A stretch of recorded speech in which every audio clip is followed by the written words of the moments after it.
What's going on, everybody? I'm here at my desk today because I have watched every single movie that Anya Taylor-Joy is in. That's right, if there's a full feature-length movie that she's in, I've watched it, okay? I'm not counting shorts, and I'm not counting miniseries, so sorry to all my Queen's Gambit fans, but you're not going to find that on here, okay? Now let's break down the tiers. First, we have God tier, pretty self-explanatory, best of the best. Then we have Brings Me Anya Taylor-Joy. These are movies that make me happy because they're so good. These are great movies that I really like. Next, we have Mid, pretty self-explanatory. Then we have not mid, but not bad, that a little sweet spot in the middle. That's just eh. And then lastly, we have Anya Taylor-Boy, WTF is this? Which is just, bottom of the pile. I don't want to say any of these are bad movies because I think we left the whole CinemaSins thing behind in the 2010s, okay? We're not being mean for views here, okay? It's just pure through my opinion and critical eye. So here we go. First movie, we have Emma, okay? I watched this in theaters when it came out in 2020, and I counted in a full 7 people left my theater during this movie because I would have to assume they just found it boring.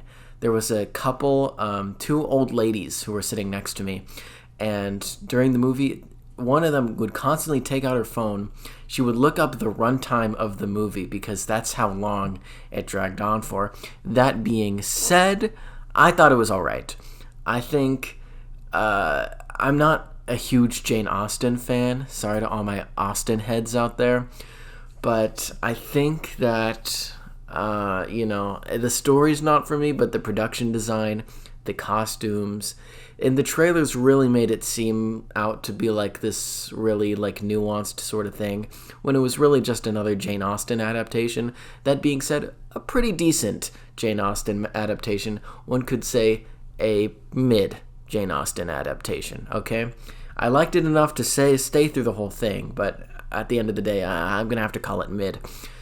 Next, we have the Playmobil movie. I know maybe not a lot of people have seen this one, but I did. Of course, Anya Taylor-Joy is actually the protagonist herself. She plays the main character. And there are some live-action aspects to this movie where she's there. She sings a full opening song. That being said, it's the Playmobil movie, so I'm going to have to put that in. Anya Taylor-Joy, WTF is this? Why is this here? We had the Lego movie, and you can clearly see all the inspiration that it took from the Lego movie, and not really much originality there, I have to say. Sorry. Anya gives a pretty good performance, but that being said, eh. Next, we have Morgan. In this movie, Anya Taylor-Joy plays this AI, sort of robot thing, who is growing increasingly hostile. It sounds like a pretty interesting premise, but then 99% of the movie is just people standing around talking about it. So that's why I'm gonna have to put Morgan in not mid, but not bad. It's better than the Playmobil movie, but I don't think it's anywhere near the level of Emma. Next, we have Thoroughbreds. Now, this is a pretty interesting dark comedy. It feels a lot like a play, it's very much all one location most of the time, and it's just 2 characters going back and forth. It's Anya Taylor-Joy and her character's best friend, or estranged best friend, as they kind of rekindle their friendship through something they can bond over, let's say, wink wink. Watch the movie for yourself. That being said, I had a pretty good time with it. It didn't blow me away by any means, and the pacing was a little slow. I'm going to put it in mid for now, but it has potential to climb. Ooh, next we have The Witch, or The Vivitch, as some funny people like to call it. I actually saw this in theaters, but not when it came out. I saw it at an indie movie theater, which was playing it in preparation for The Northman. But I really liked it. I thought the period accuracy was just so good. The dialects, the costumes, the settings, and just the story itself, very creepy. I always had to close my eyes for a little bit. You don't know what's going on.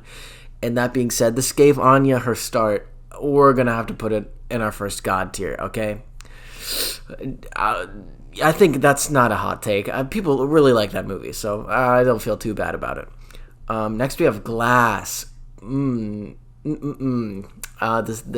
sort of sequel-ish to Split and Unbreakable, the whole trilogy, I guess. It's a trilogy now.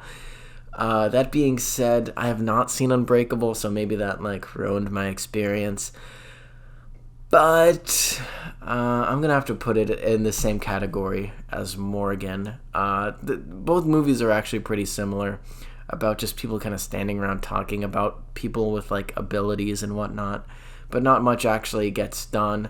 I did like the third act, fun action in there, but at the same time, it's left more to be desired from the actual concept. I think the trailers might have hyped it up a little too much. Next we have Marrowbone. Okay, this one's interesting. It's sort of a horror movie, sort of a family drama, like Little Women Gone Wrong. I'm gonna have to put it in mid.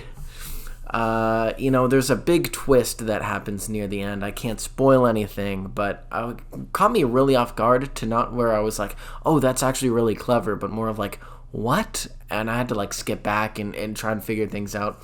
But I eventually understood what they were going for, and I think that's just part of me being dumb. But at the same time, it is a really, really, really slow burn horror. Nothing scary happens for a very long time, and in that long time, you really don't know where the movie's going. So if more interesting things happened in sort of that filler time before we get to the scary stuff, I would have liked it more. But that being said, it's not bad by any means, so we're just going to say it's mid. Oh, The Northman came out earlier this year. Very good. We're putting it in Brings Me Anya Taylor-Joy, because this movie did bring me lots of joy. I loved the combination of the realistic Viking historical elements and the more fantastical fantasy elements with Anya's character there. A good revenge story. Who doesn't like one?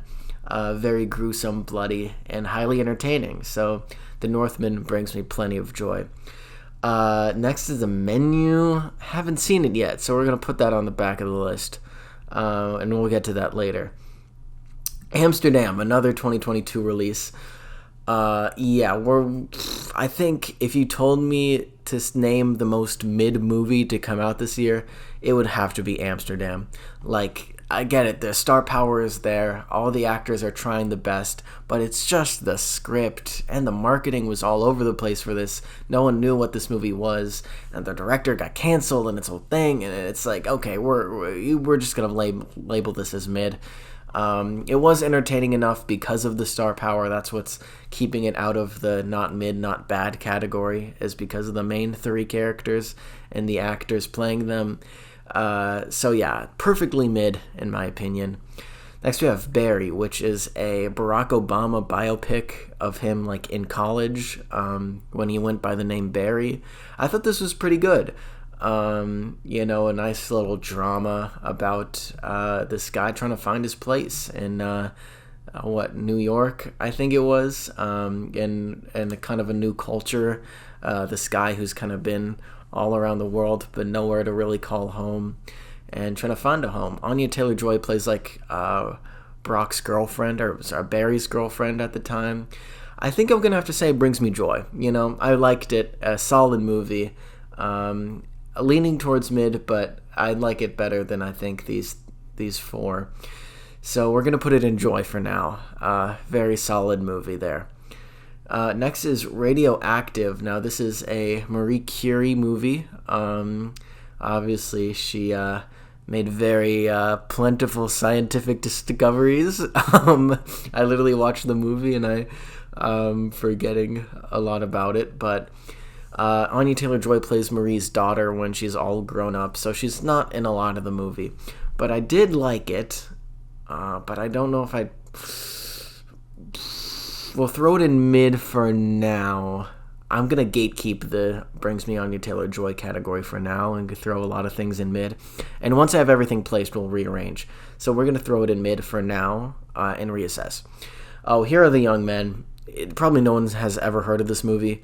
It's an indie movie that's coming of age about these boys who I think get out of high school. Maybe they graduated college, but I think they graduate high school.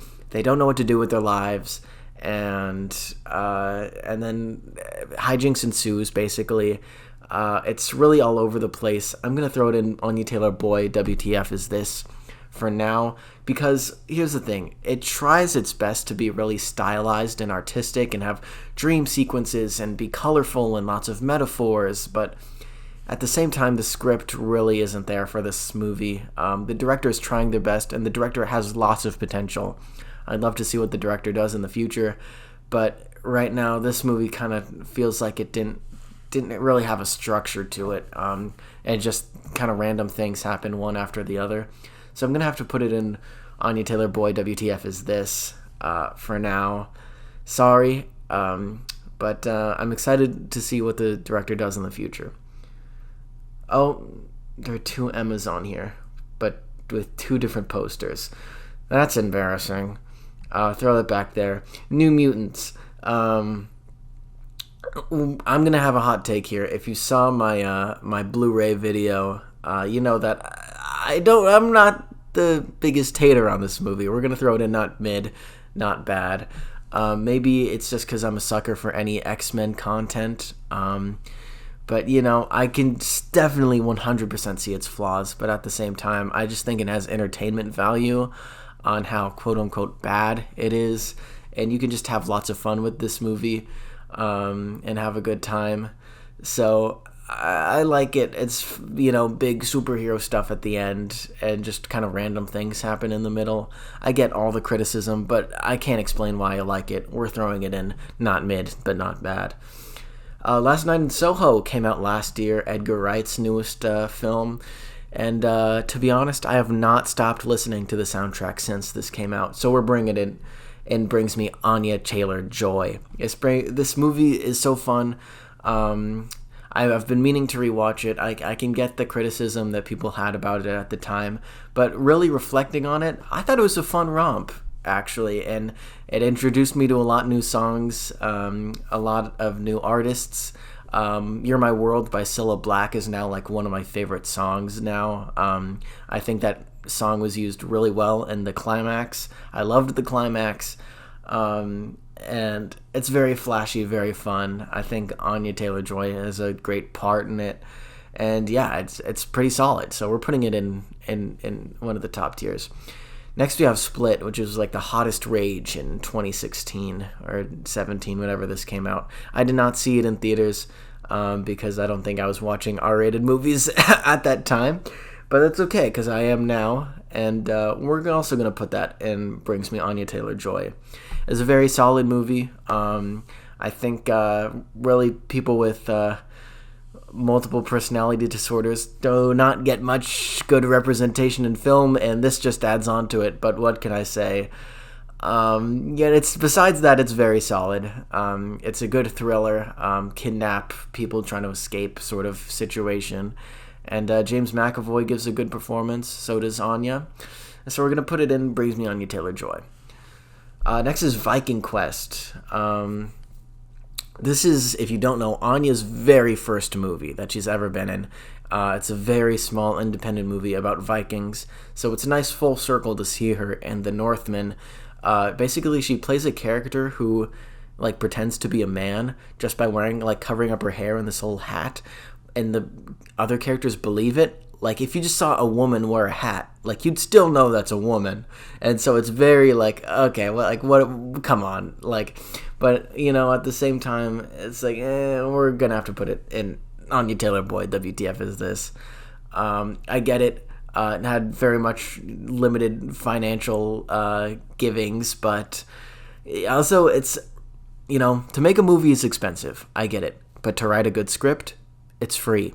Anyone can write a good script with $0, okay? So that's why we're going to have to put that down there. The story itself was not there for me.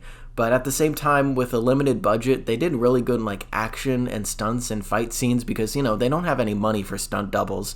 So all the actors, I think, are doing their own work here.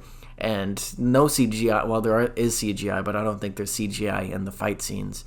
So I like the practical fight scenes. There is a big CGI water serpent, though, which doesn't look the best. Okay, and then we have the menu. Here's the thing.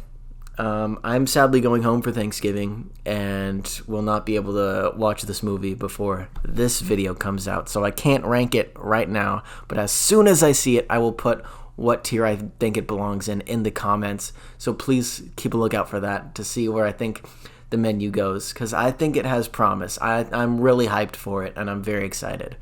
So with that out of the way, we have the second Emma poster, which, oopsies, my bad, ignore me. But now let's go through and reorganize to get the definitive version here. And I'm going to organize by each row here. Okay, so I think The Witch is staying at God. Northman has potential to go up to God, but I think I need to rewatch it first. So we're going to keep it there. But I think it's going to be top, definitely top of this tier. I'm going to have to put Last Night in Soho above Barry, and honestly Split above Barry as well. Yeah, this seems like a pretty good list ranking for Brings Me Anya Taylor-Joy. For the mid category, I'm liking it. I think Emma's definitely at the top for mid for me.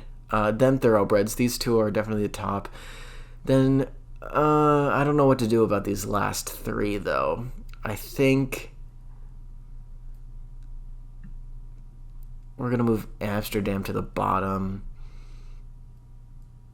Yeah. Actually, the more I think about it, the more I really didn't like Marrowbone.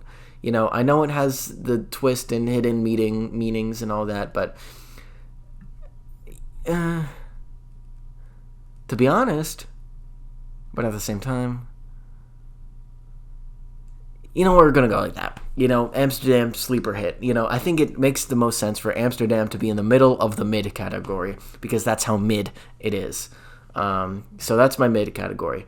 Not mid, but not bad.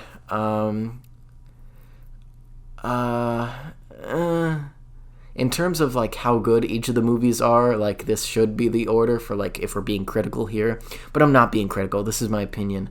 So we're gonna move the New Mutants up there. We're gonna move Glass to the middle and Morgan last. I didn't really enjoy Morgan that much, so my opinion. There we go. And lastly, Anya Taylor-Joy, WTF is this?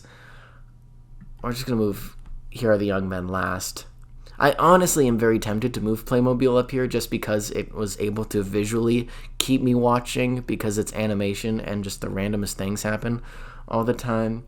But at the same time, we got it.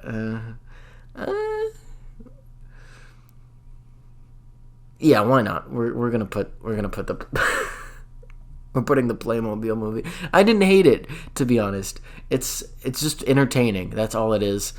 End of story. And then, yeah, Viking Quest above Here Are the Young Men. So, yeah, that's my ranking of all the Anya Taylor-Joy movies. Yeah, keep a lookout in the comments of what I say the menu belongs in. Sorry, I can't rank it in this video right now. But what's your ranking? What's your favorite Anya Taylor-Joy movie? Have you seen the menu? Do you think it's in God tier?